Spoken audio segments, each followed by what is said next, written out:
મોદી સરકારે આજે પોતાનું દેશનું બજેટ રજૂ કર્યું છે। નાણામંત્રી સીતારમણે 8મું બજેટ રજૂ કરીને અનેક મોટી જાહેરાતો યુવાનો હોય, ખેડૂતો છે કે સાથે જ જે મધ્ય વર્ગ છે તેના માટે ખાસ કરીને 12 લાખનો ટેક્સ છે તે રાહત આપવાની જાહેરાત કરી છે। વાત કરશું લોકો સાથે, કારણ કે આ બજેટને અલગ અલગ રીતે લોકો જોઈ રહ્યા છે।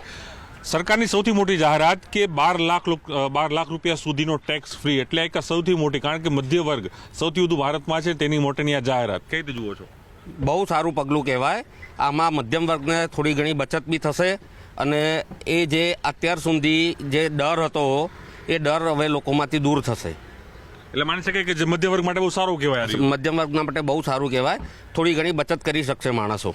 અચ્છા, 12 લાખ એટલે બહુ મોટી વાત કહેવાય કે એક એમાઉન્ટ, લોકોની એક આવક પણ વધી છે। હા, એ આવક પ્રમાણે 12 લાખની આવક પ્રમાણે એ લોકો અત્યાર સુધી જે નહોતા કરી શકતા એ હવે એ લોકો માટે કરી શકે એવી શક્યતાઓ પૂરી છે। ચોક્કસ, ખાસ કરીને યુવાનો માટેની પણ વાત આ વખતે બજેટમાં છે અને ખેડૂતો માટેની પણ વાત છે। કઈ રીતે મોદી સાહેબનું આજે મોદી સરકારનું આ બજેટ છે સીતારામને જ્યારે મૂક્યું છે, કઈ રીતે જુઓ છો? ખેડૂતોને આનાથી ફાયદો થવાનો, નોકરિયાત વર્ગને બી મોટો ફાયદો થવાનો આનાથી। ઓકે, શું કહેશો ખાસ કરીને 12 લાખની વાત જે છે એવું? કારણ કે આખા ટેક્સનું સૌથી મોટું ભારણ જે વાત હતી એ 12 લાખ પડી, તો 12 લાખનો જે કેપ હતો 12 લાખ સુધીની રાહત આપી દીધી છે, એટલે મધ્ય વર્ગથી માંડીને તમામ વર્ગને મોટામાં મોટી રાહત। સૌથી પહેલાં મોદી સાહેબનો આભાર માનવો જોઈએ આ દેશની અંદર જે મધ્યમ વર્ગ અને ખેડૂતો અને શિક્ષણ તે જે બજેટ પાસ કર્યું છે એ મધ્યમ વર્ગ માટે બહુ સારું બજેટ છે। એટલે હું મોદી સાહેબને સલામ કરું છું કે આવા બજેટો રહે તો દેશ આગળ વધશે। જી ચોક્કસ ચોક્કસ, શું કહેવું છે 12 લાખની જે કેપ કરવામાં આવી છે એને આપનું શું ઓપિનિયન છે? કારણ કે મધ્ય વર્ગ માટે સૌથી મોટી રાહતની વાત છે। સૌથી પહેલું તો મોદી સરકાર અને નિર્મલા સીતારમણ એ બંને જે આ વર્ષ 2025નું બજેટ રજૂ કરેલું છે એ ખરેખર પ્રશંસનીય છે અને આ બજેટની અનુકૂળતા પ્રમાણે જે 12 લાખની મર્યાદા જે વધારી છે એના કારણે દરેક બિઝનેસમેન, જે દરેક વ્યક્તિ પોતે ટેક્સનું પ્લાનિંગ કરી રહ્યો છે એને પણ મોટી રાહત મળશે।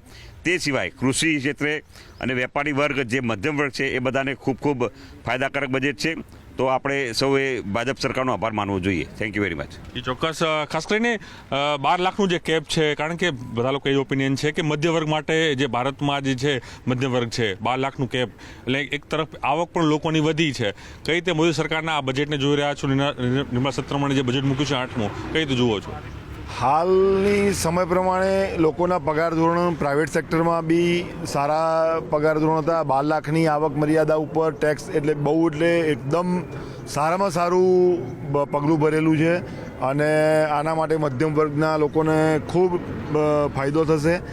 સાથે સાથે યુવાનોની રોજગારીનું સારું છે બજેટમાં, ખેડૂતો માટે બી સારા પગલાં ભર્યા છે। સરકારનો આભાર અને આવું આવો બજેટ, આ બજેટના લીધે ઇકોનોમી બી સારી ચાલશે અને દેશમાં રોજગારી સારી ચાલશે।